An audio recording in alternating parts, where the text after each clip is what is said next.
Hey ACC, I'm Angie, your children's minister with the Kids on Lesson for April 11th. Before Easter, we finished up Unit 27 in the Gospel Project, which was called Jesus Preached. Today, we are starting Unit 29, titled Jesus is Powerful. For our beginning activity, we are going to make a boat at your house. It's kind of like making a fort, but try to make it as boat-like as you can.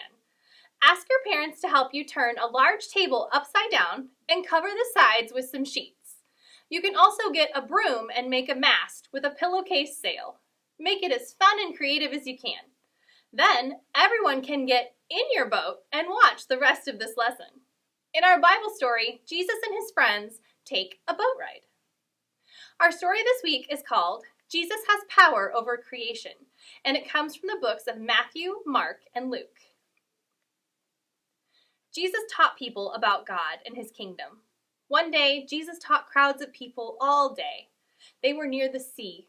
When the day was almost done, Jesus wanted to go to the other side of the sea.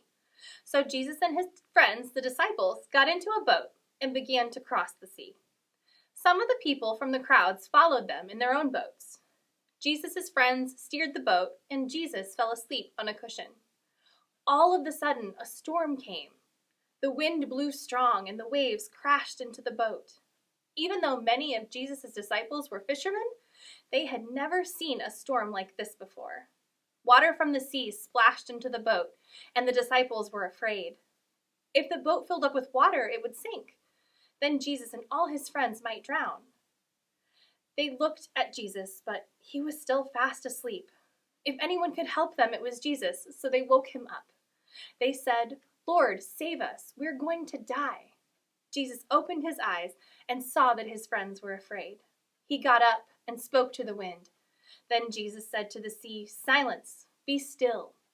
At the sound of Jesus' voice, the wind stopped blowing and the waves stopped crashing. Everything was calm. The disciples were safe. Jesus looked at them and asked, "Why are you afraid? Do you still have no faith?" The disciples were amazed. "Who is this man?" they asked each other. "Even the wind and the waves obey him." Jesus' disciples knew he was a good man and a good teacher. When Jesus calmed the wind and the waves, he showed his disciples that he is also God, because only God can rule the sea and make the waves still.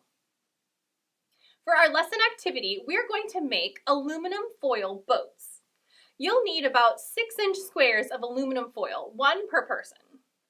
Form the foil into a boat shape like this. Then fill up a large tub, or even your bathtub, with some water. See if your boat will float. If it does, add 1 coin at a time to the center of your boat until it sinks. See whose boat is the strongest. In Bible times, people didn't have cars, trains, or planes. Sailing was a common way to travel across rivers, lakes, and parts of the ocean. It wasn't always an easy way to travel, though, just like in our story. Story of the Week card. For our game, we're going to play Wind and Waves. Give everyone a tissue. Set a start and finish line somewhere in your house. Then everyone will have to use only your breath to try to keep your tissue in the air. To make sure you're not using your hands, wave them as you go, like waves in the ocean. Blow your tissue all the way to the finish line. In our story, Jesus and his disciples found themselves in the middle of a storm with blowing wind and crashing waves all around them. For our dinner time talk about fears that you have. Jesus' friends were afraid of the storm.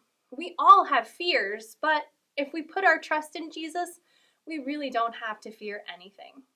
Then for the family activity, we're going to take a family walk by some water, like Lake Decatur, or a stream or a pond somewhere. Talk about the story as you walk with your family. Be sure to pray with your family every day. Parents, join us for prayer time on Facebook Live and check out our Facebook prayer group too. That's all I have for this week. I'll see you back here next week when we will learn about the story of 5 loaves and 2 fish.